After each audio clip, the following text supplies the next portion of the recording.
You're listening to Unlocking Our Sound Heritage and Voices from Farming and Harvest Time, brought to you by Manx National Heritage, the charity responsible for the Isle of Man's natural and cultural heritage.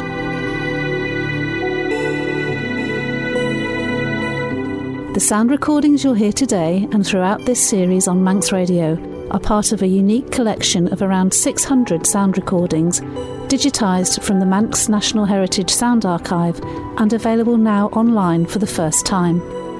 The team at Manx National Heritage hope you enjoy eavesdropping on the voice clips we've chosen from the nation's sound archive, all of which can be listened to in full at imuseum.im.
The music you've just heard is Come Ye Thankful People Come, sung at a Harvest Thanksgiving service at Kerrakeel Methodist Chapel in the late 20th century.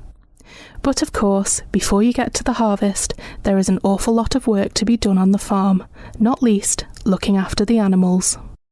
This next clip comes from a 1988 Manx Radio interview with Alderman Ernest Griffin, who talks about some unruly animals. I must tell you this about this cow one day.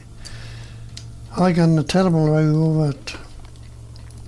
This cow, mother bought a thing, she's just done calving, and we're going across the green to the field, and the kids must have been playing with a rubber ball. Anyway, this cow got stoppage, and Mr. Atkinson, the vet, was coming up then. Whole week coming up nearly every day, giving her this, giving her that, giving her the other, and we were giving her linseed oil in between.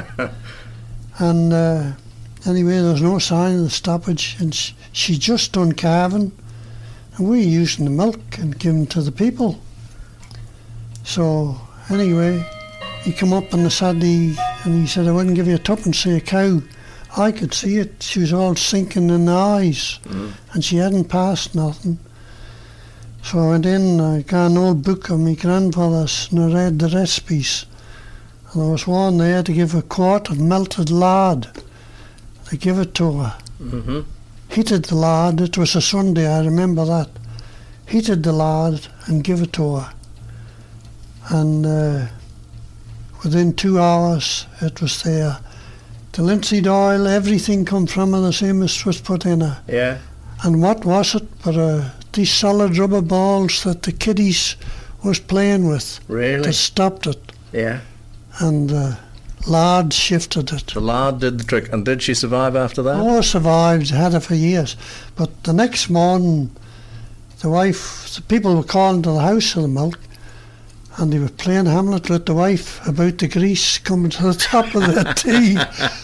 It had gone through her from the night before into the milk. Gosh. You wouldn't have believed that. No. It affected the milk. Staying in Cregneash, Mr. Griffin talks about farming in the 1930s and 1940s. That's where I started the farm.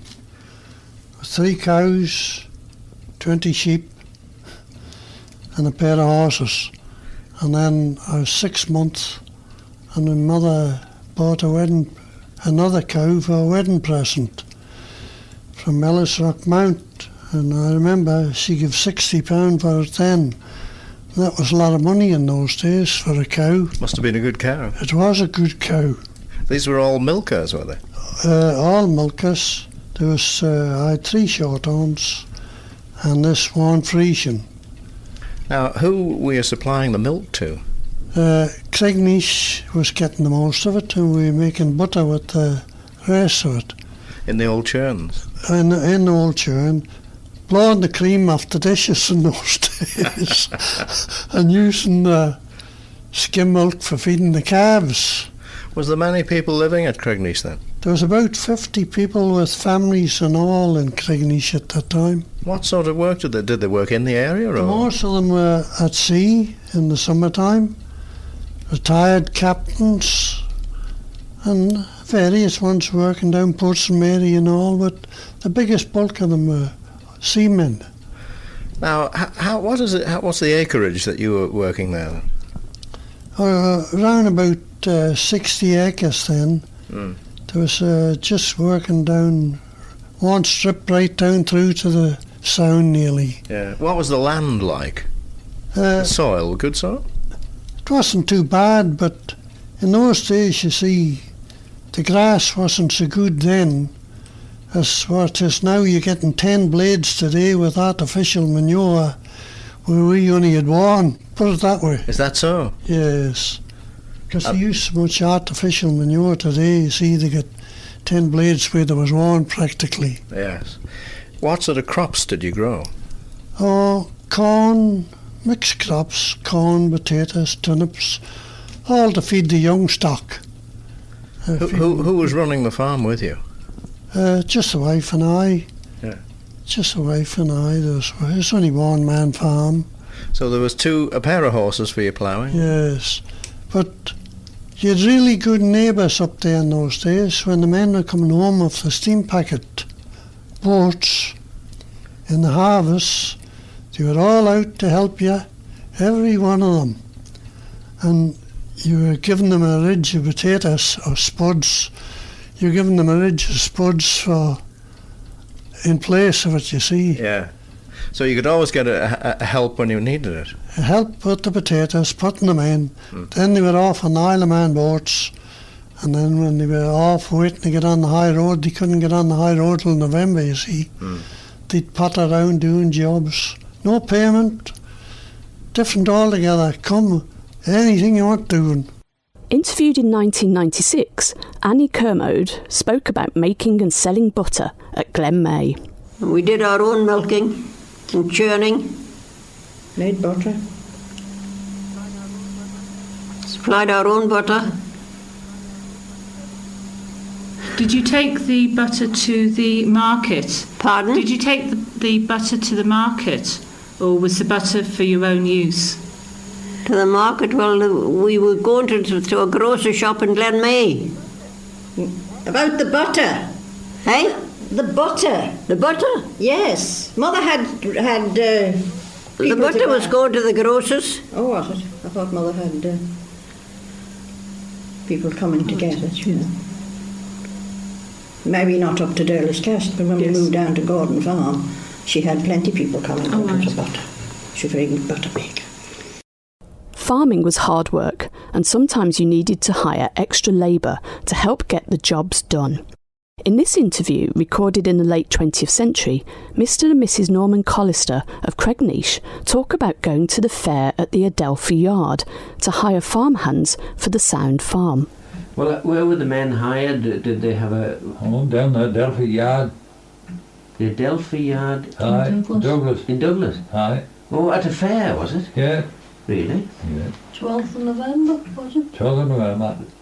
I remember men getting hired and coming out here. Really? And would they come from all over the island? All over the island. To that fair? Yeah. At the Adelphi Yeah. There'd be scores of men there looking for work. And, Yes. oh, aye. And his uncle would go down and pick. Would he? Yes, that was it, wasn't it, Norman? Yeah. Oh, he brought lots of men back from. They've been down Crankavati way and down that way. Yes. Out Cool Angel, you know Cool Angel, down No. Prescott. No, I don't think. Oh, They'd all be picked up at the fair. They'd be hired. yeah, Yeah. good And then, men. were they? And then they'd live in. Yes, oh, aye. Yeah. Living. Yes. It was often all hands on deck, with the whole family getting involved with the farm work. In this clip, Mr. and Mrs. Collister describe thinning turnips and the help that women provided at harvest time. And when they had the turnips and all, they'd have to be thinned by hand, I suppose. Oh, aye. Yeah, that. Yeah. That was a terrible job, that. Is it? Yeah. Women helped with that. Did they? Yes. Did the women do very much on the farms at all? Oh, the women over here was all getting jobs down on that big farm if they could. Yes. Down on the sound. Were they? Yeah. Sort of Yeah. helping in the harvest. Yes. Bands and Yeah. so forth. Yeah. James Karen had a little reaper and one horse was pulling him. Yes. Short bar. Mm. And I've seen him cutting his corn many, many times. And 3 or 4 women come behind tying the sheaves of. Really? Yeah. Yeah. I wonder where that reaper went to at all. Scrap. The children would also get involved and help out after school with the farming and harvest, as described here, again by Norman Collister. I walked from the Sound Farm down to Port St Mary all my time. From the Sound Farm? Yeah. That's a good step. Every day. Really? Wet and dry. Really? Did that. Yeah. So the day I was 14. Yes. Home then and put to work. Really? And you're working on the farm? I worked on the farm there, yeah. Yeah. And was it mainly arable farm? Yes. It was all... And Kennick's place there too. I was 20 years there. Really? Yeah. Why? What, ploughing with horses? Aye. Yeah. Well, where did you get your horses from? Did you breed? Bought them. You bought them? Yeah. Did you breed any horses? Oh, I bred 3 or 4 myself. Did you? Yeah. Yes. Yeah. Yeah. So there was no sort of mechanised... No, there's no tractors, no nothing them days. No. Tractor and that, I don't know. The nearest tractor be down at Percy Common in the Craggins or somewhere. Really? Yeah. Yeah. And did they all sort of dig in and help each other around here in the old days? Oh, aye. Did they? During the harvest and things like that? Oh no, there wasn't much of that going on at all. Put that No. pipe out. Huh? You're right. Put that pipe out. He's right enough. Mrs. Gladys Neal, interviewed in 1990, also had to help out on the farm when she was a child, as she describes in this next clip. You did turnips? Yes, I did. I was sorry for that too. I wanted to try to weed the turnips. So of course that was the biggest mistake. I had to go regularly every day then to weed turnips. I didn't know it was so. How did you weed the turnips? Did you have a hoe? Was it all back? No, your hands. Pull out so many and leave one and so more and leave one. Yes. It was quite easy. It wasn't hard to do it. Only you were on your knees scratching. Yes. Was this after school or in the holidays? In the holiday time, yes. It seems as though turnips featured in many children's lives, as described here by John Sansbury, interviewed in 1990. Thinning turnips and that sort of thing? Yes, I've done all that, thin turnips. Bloody miles and miles of turnips I've seen, yeah. Miles and miles of them, yeah. And got the turnips as well, pulled them out and knocked the head and tails off, and threw them in ready for the wagon, for the carts, yeah. So school holidays, were you working on the farms as Yeah, well? oh yes, oh God, yeah. Wartime brought its own challenges to the farming industry. As well as family members, internees and members of the Women's Land Army worked on some farms, as detailed in this next clip by Isabel Martin. She was born in 1927 and recorded at Smeal Farm by her son Steve Martin in 1998. Sometimes we used to have the German or the prisoners of, there were the aliens, as we called them. They were down in the Moor Promenade. They'd taken over boarding houses to house these people, and they would be taken out to any farms to work picking potatoes and things like that. Sometimes we had land girls helping, but we all had to work in the holidays and school because there was a lot to do, getting in the sticks and feeding the chickens and gathering eggs, and also cleaning the paraffin lamps, because my father had been able to generate electricity, but when he died nobody understood it and it all went wrong, so we had to go back to lamps.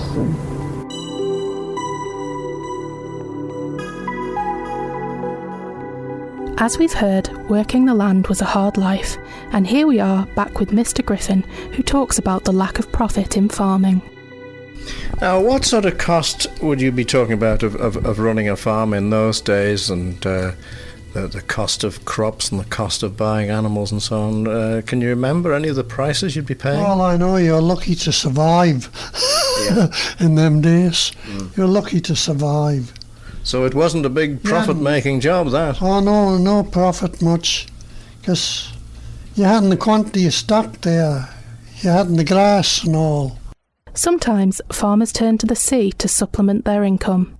We hear again from Annie Kermode, who talks about her father going fishing off Peel at night after he had done a day's work on the farm.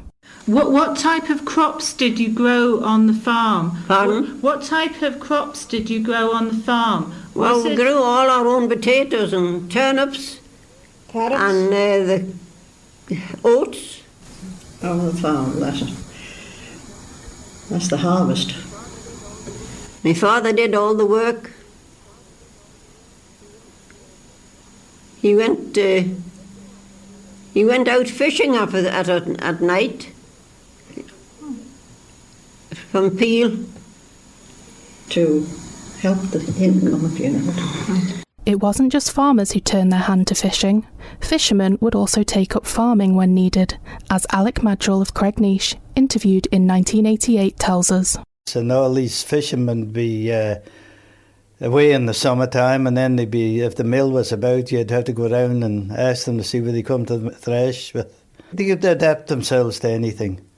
So the fishermen would turn into farmers? Well, a lot of them were used to farm. They'd do anything in the winter time, you see. Draining, fencing, ditching and draining and all sorts. At the beginning of this programme, you heard music from a harvest festival service. Let's now hear about some of the traditions at harvest time.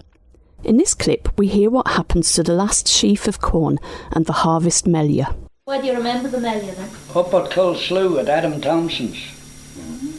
And old Adam Thompson, every year, he kept it going. As soon as the harvest was cut, and the last sheaf was cut, all Adams would stick it on a fork and carry it in. And then the next night or so, you'd have a big melliah. Everybody was invited round about Greba. There was an awful spot at them, and singing till all hours of the morning. And old Adam had a fiddle, and man, he'd be rasping it up and down. I remember Georgie Cannell walking out from Peel to go slew to it. Yes. Was he a fiddler? Pardon? No, he had an idea, he was a bit of a singer. He did great music on that. Yes. Yes, he was a musical man. Yes, George Nelly. George Nelly. He was in choral societies here in Peel. He was. But I was interested about this sheaf, Jack. Did they shape it or just bring the sheaf in? Just as it was cut. Yes. The last sheaf in the last sheaf, yes. Yeah. I have some dim recollection of this happening at Foxdale in my young days. It would do too. I could. In earlier days, they tied it, into the semblance of a human figure, didn't they? And in England they called it the corn belly, but in here, of course, it was called the melliah. Yes. Yeah. The wise father there, he was good at telling them yarns. Yes, I'm sure. Yes, only him, I remember him. Well, that corn in those days would be cut with a reaper. folk call cut with the raper. The raper. The raper, not the reaper. The raper. The raper. Yeah, yeah. Let's hear from Mr. Kelly of Garwick, who in 1991 recorded his memories of Amelia supper and rosy basins. And of course then there was Amelia, that was the harvest supper.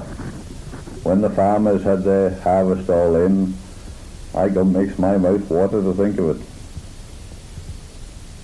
Just for example, on one farm alone, Bruce, I've seen there the harvest supper with the table grown with stuff.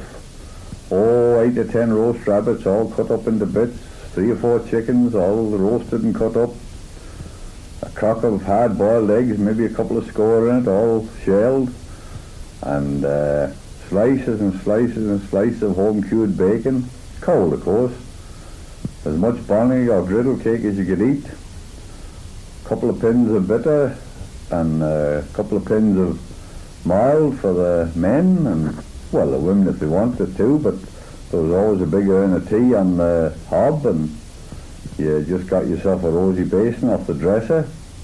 By the way, that same dresser, if anybody's interested, is in the Manx Museum yet, given by Mr. and Mrs. Robert Fail of the Grange Farm, the son and daughter-in-law of the Fails of Bruce. Well, you just got a rosy basin, filled yourself a cup of tea. It wasn't a cup, of course, then it was a rosy basin, as I say.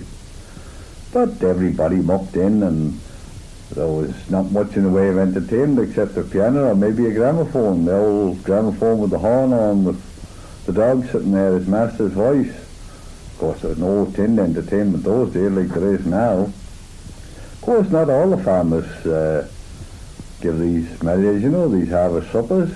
Some of them are too mean to give you a drink of blooming milk. Let's end as we began, with another tale of a wayward beast. You may remember Mr. Griffin's peculiar problem with a cow. Well, it seems that pigs could also be troublesome, as he recalls in this final clip. A couple of pigs, one sow and then feeding 2 or 3 young ones. There was one Sunday, it was June anyway, and she got out of the sty. She was down at Keggins, and she got out, lifted the door off its hinges, and she was coming up by the side of the church, and I was coming down I'd been up Balnahoe coming down off the mountain.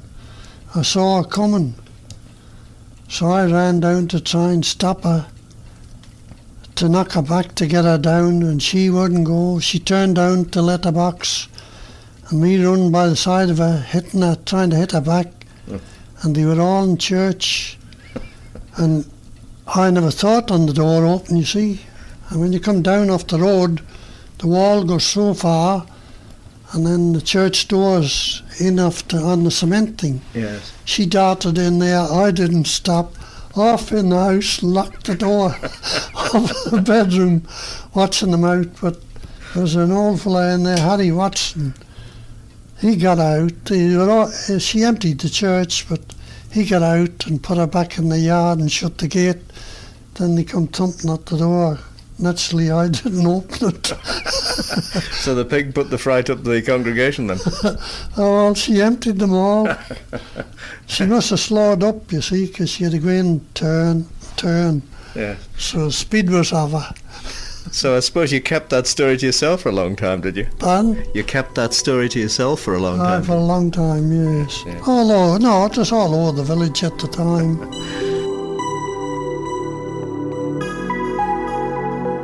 Thanks for listening to Voices from Farming and Harvest Time.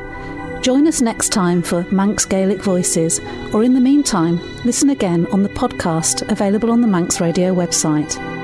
You can visit imuseum.im and click on Unlocking Our Sound Heritage to listen to these and many more sound recordings from the Manx National Heritage Sound Archive. To find out more about the charity Manx National Heritage and how you can support us, visit our website manxnationalheritage.im or join us on Facebook.